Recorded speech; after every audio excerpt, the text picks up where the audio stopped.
All right, so ready to head north? This time we're taking a deep dive into the Klondike. Oh, yeah, the Klondike. Gold country. Exactly. But, and here's the thing, we're not talking about that initial gold rush everyone's heard of. Right. We're talking about this research that's changing how we understand gold deposits, like really shaking things up. Yeah, and it's fascinating stuff because you Yeah. hear Klondike, you think those old-time prospectors, pans and pickaxes, the whole deal. Right. Classic image, right. But what's happening now is anything but old-fashioned. Exactly, yeah. This is cutting-edge science. So our sources this time are all about the Klondike goldfields up in Canada's Yukon territory. Beautiful area. It is, and geologically fascinating, which is where this research comes in. Mm-hmm. They're comparing the Klondike to, get this, the Otago Schist in New Zealand. And that's interesting because on the surface, totally different parts of the world. Right, worlds apart. But in terms of their geology, they're like twins. Really similar formations. Okay, so like the Klondike's long-lost twin. I like it.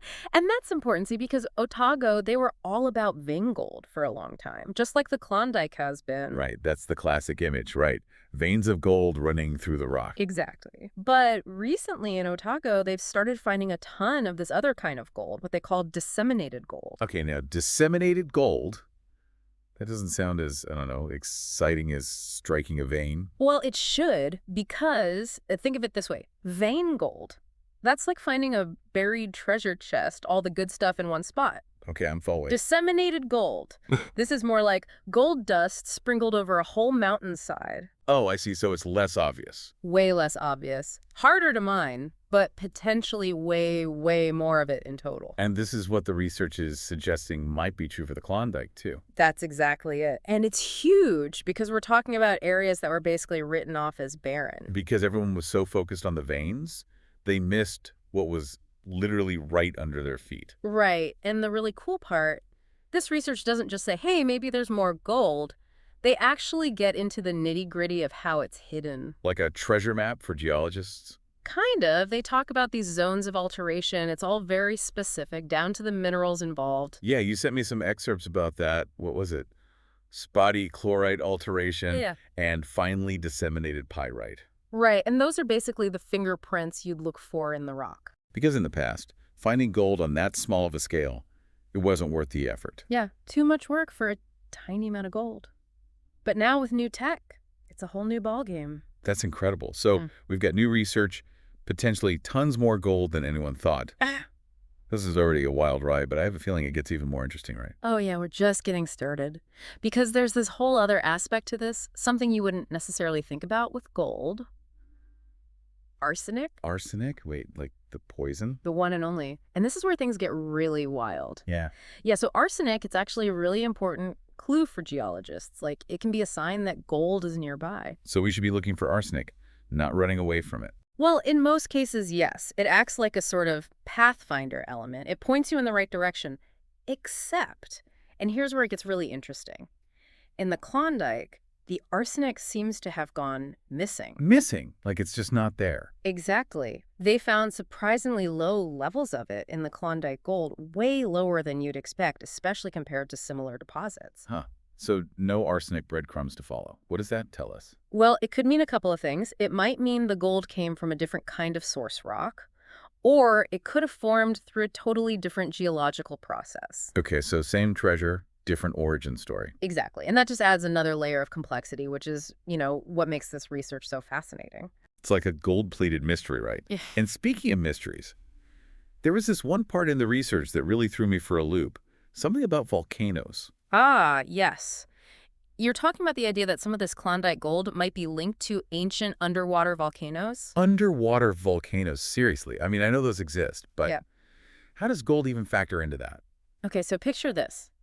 Millions of years ago, this whole area, what we now call the Klondike, it was a super volcanically active zone. Like imagine underwater volcanoes erupting, spewing out all this hot, mineral-rich fluid. Okay, I'm trying to picture it. And it's not just any fluid, it's superheated, full of dissolved minerals from deep inside the earth, including gold. So the gold is basically getting blasted out of these volcanoes. In a way, yes. So you've got this super hot fluid full of dissolved gold erupting from these volcanoes. It hits the cold ocean water and boom, all those minerals, they cool down super fast and solidify. And the gold gets trapped in.